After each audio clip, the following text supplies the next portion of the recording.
Welcome back, everybody. My name is Tucker, and in today's video, I've got a little bit of a rant prepared for Kevin Love of the Cleveland Cavaliers. But really quickly before we get started, if you like the NBA, please consider subscribing. I upload NBA stuff basically every single day. Okay, so this is not something that I really expected to be talking about on the channel until Kevin Love actually got traded. I've talked about this guy so much over the last 2 years. He's probably been in more trade machine videos than any other player that I've covered, and I didn't expect to be talking about him really unless there were some really significant concrete rumors or if he actually got moved. But now there's a really weird situation developing around this guy, and I definitely have some thoughts. So at the moment, Kevin Love is having what can really only be described as temper tantrums mid-game during Cavaliers games. The most recent one was last night, which is kind of the instigator for this video, but there have been other ones in which he has just looked completely disinterested in whatever's going on the floor. And I can't show you the video because of NBA footage issues, but essentially last night he wanted the ball in the post near the end of a quarter and just didn't get an entry pass from Collin Sexton. He popped up to the top of the key, was really frustrated, grabbed the ball and just chucked an awful pass at Koby Altman. He had to just chuck up a shot at the end of the shot clock, and he just looks really frustrated at times with this team, and it's visibly so. It's for everybody to see, and it's not just I'm mad at not getting a foul call, or I'm frustrated with this teammate. It looks like he's just done and he wants to go. There's sequences in which he's just showing no effort whatsoever. He's just walking around, and he just doesn't look like he wants to be there at all. And of course, always we have to have the cryptic Instagram post to go with these kind of temper tantrums, right?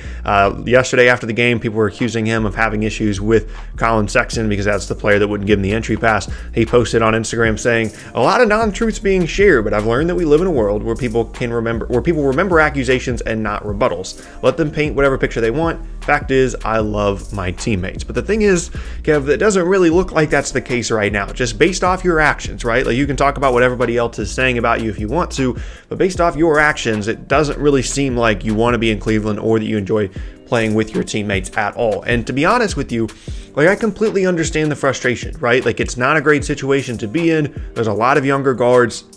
Big guys are not emphasized nearly as much in terms of getting them the ball in the post, so you're basically just an outside shooter at this point. And I'm sure when you re-sign in Cleveland, you had a different expectation. And maybe you had a conversation with some people within the front office or the coaching staff or whoever at the time that you signed an extension, and they said, hey, you're going to be a feature part of the offense. We really think that we're going to be good over the next couple of seasons.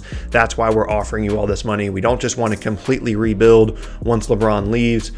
Just come on back and we'll figure it out. And maybe those things were said to him, right? And those weren't followed through on, and that's part of the frustration here. And now he's got John Beilein, who's been a career college coach and is now in the NBA and is going through some growing pains of his own, I'm sure, and now he's frustrated with the front office as well. And I completely understand being frustrated there, but there's no excuse for a professional basketball player, a grown man who's 31 years old, to be having these kinds of temper tantrums on the basketball floor. And there's a couple events that we kind of have to follow here to really paint the full picture. So recently he got a $1,000 fine from the team for some kind of temper tantrum on the bench, which set him off completely. And then he had yesterday at the recording of this video on Saturday, sometime around their shoot around before their game that they eventually lost to the Thunder last night, there was an issue where him and GM Koby Altman had an altercation. He was seen screaming and yelling at Altman in front of other front office people as well as teammates.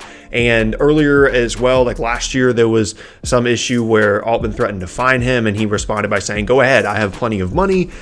So there's a lot of issues here, right, with Love and with Cleveland and with their relationship, and it's not good for anybody. And it's pretty well known at this point that Love wants to be traded. He doesn't want to be in Cleveland anymore. He wants to be in an environment that's more competitive and that is just a change of pace for him. He doesn't want to be there anymore. And again, I completely understand that frustration, but I have a couple of issues with the actions following, that want and that need to be traded. And the first thing is just I don't really know what he expected when he re-signed with Cleveland in the first place, right? Even if there were conversations had with the front office and they were like, man, we don't want to rebuild. We want to try and continue to be good. That's why we're re-signing you. We could have just let you walk after LeBron left, but we want to bring you back. We want to build a competitive team. And maybe those conversations were had. Like I said, I obviously don't know all of the details on the situation, and it kind of makes me think that there is something else going on here because of how frustrated he is and apparently has been given some past reports.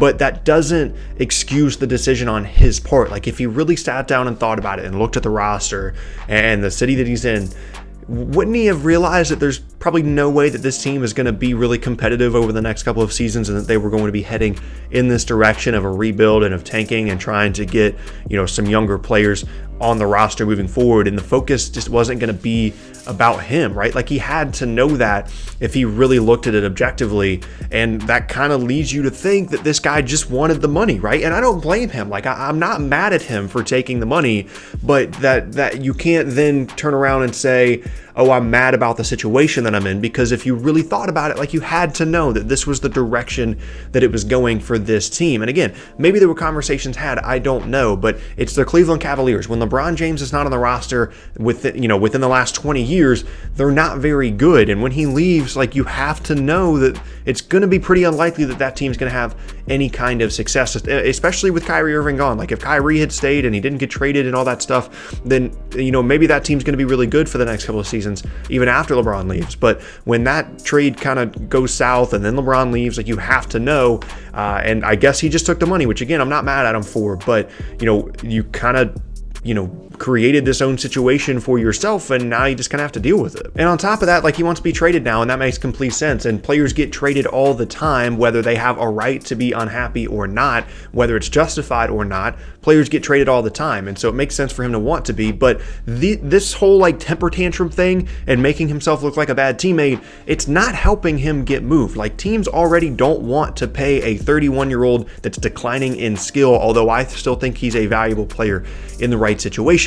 Teams already don't want to give up significant assets for that guy and pay him over $30 million for the next couple of seasons as he continues to decline, without even considering the fact that this guy is having some really big issues with this team and not looking like a very good teammate at all. And certainly you can blame that on the environment, but again, you can't really continue to give yourselves reasons to not be traded, right? Like, you can't give these other teams reasons to think, it's not worth it, let's go get somebody else and not trade for him. If you really don't want to be in Cleveland anymore, this is the exact opposite of what you should be doing. You should be the teammate of the year, and they should, that should bring up your value, and teams should be more interested in trading for you. You shouldn't be throwing temper tantrums. If you really want to end up in Portland, be a better teammate and play well on the floor, and they'll trade for you. But they don't want to pay you this money already. They don't want to give up significant assets. Why are you making this more difficult? Because it's getting to the point now with these temper tantrums and his issues with the front office and the coaching staff. Like, if you're trying to build a positive culture in Cleveland,